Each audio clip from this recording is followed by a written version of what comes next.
اس دین کے خلاف زمانے کی تبدیلیوں سے مختلف افکار، مختلف نظریات، مختلف فرقے پیدا ہوتے رہے. ایک زمانے تک ان کا ڈنکا بجا، ایک زمانے تک ان کے افکار جو ہیں دنیا کے دلوں پر مسلط ہوئے، اور یہ سمجھ میں آتا تھا کہ بھائی دیکھو جتنی نئی نسل ہے وہ ساری ان کے پیچھے جا رہی ہے، سب ان کے پیچھے بھاگ رہے ہیں. اور اس واسطے علماء حق ہیں یا جو متقدمین کے نام لیوا ہیں، جو سلف صالحین کے پیروکار ہیں، ان کو کچھ اپنے اندر تبدیلی پیدا کرنی چاہیے تاکہ ان نئے افکار کا کچھ مقابلہ کر سکیں.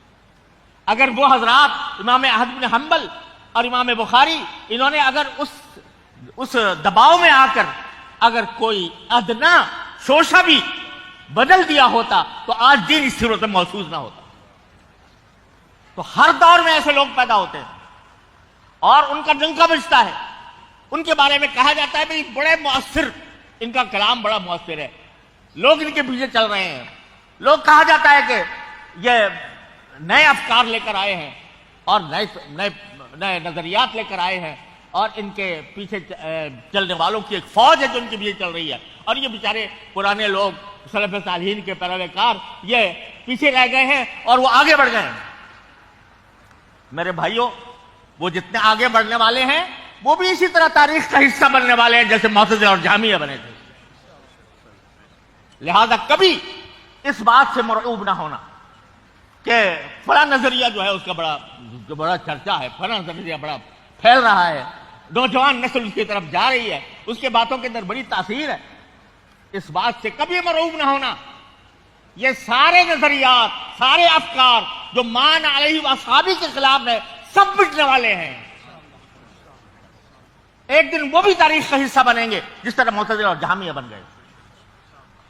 تو اس واسطے میں اس کتاب التوحید کو میں ایک سبق کے طور پر پڑھتا ہوں، سبق کے طور پر پڑھتا ہوں کہ دیکھو یہ سارے تھے، کہاں گئے؟ آج بھی ہمارے سامنے ہیں. کیسے نظریات ہیں، کیسے افکار ہیں، کیسے لوگ آ رہے ہیں، نئی نئی باتیں کر رہے ہیں. بھائی اس میں بڑی جدت ہے، اس کے بیان میں بڑی جدت ہے، اس کے بیان میں بڑی تاثیر ہے، اس کی تحریر میں بڑی جان ہے. یہ لوگ جو ہیں وہ اس کے پیچھے چل رہے ہیں. ڈنکا بجا ہوا ہے کن کے بعد؟ نو تعلیم یافتہ قوم جو ہے وہ ان کے پیچھے چل رہی ہے. تو میرے بھائیوں، جانے دو ان کے پیچھے. ہم تو اسی پر رہیں گے جو مان علیہ واصحابہ کا پیغام ہے. یہ سب مٹ جائیں گے، سب فنا ہو جائیں گے اور تاریخ کا حصہ بنیں گے. میں تو معتزلہ جہمیہ کی بات کر رہا ہوں. پاکستان ہمارے بر صغیر کے اندر دیکھو، تاریخ پر نظر ڈالو تو ایک زمانے میں مشرقی صاحب چل رہے ہیں، ان کا ڈنکا بجا ہوا ہے، ان کی تحریریں پڑھی جا رہی ہیں، ان کے نظریات اپنائے جا رہے ہیں. جی آج کوئی جانتا ہے مشرقی صاحب کو؟ ان کی تحریر کوئی پڑھتا ہے؟ نہیں. تو غلام احمد پرویز صاحب تھے، ایک زمانے میں کہا جاتا تھا کہ بھائی علماء کے پاس ان کا توڑ نہیں ہے سوائے کفر کے فتوے. لیکن آج دیکھو کوئی پڑھتا ہے غلام احمد پرویز کی کتابیں؟ وہ کباڑیوں کے ہاں بک رہی ہیں. تو میرے بھائیوں، اپنے آپ کو مان علیہ واصحابہ کا پیغام دینے والا بنو، اور کسی بھی ادھر ادھر کی تحریکوں سے، ادھر ادھر کے نظریات سے یہ نہ سمجھنا کہ اسلام میں آج ترمیم کی ضرورت پیش آ گئی ہے، اسلام کے ہمیں اپنے سلف صالحین کے طریقے سے بدلنے کی ضرورت پیش آ گئی ہے. کبھی دماغ میں یہ خیال نہ لانا.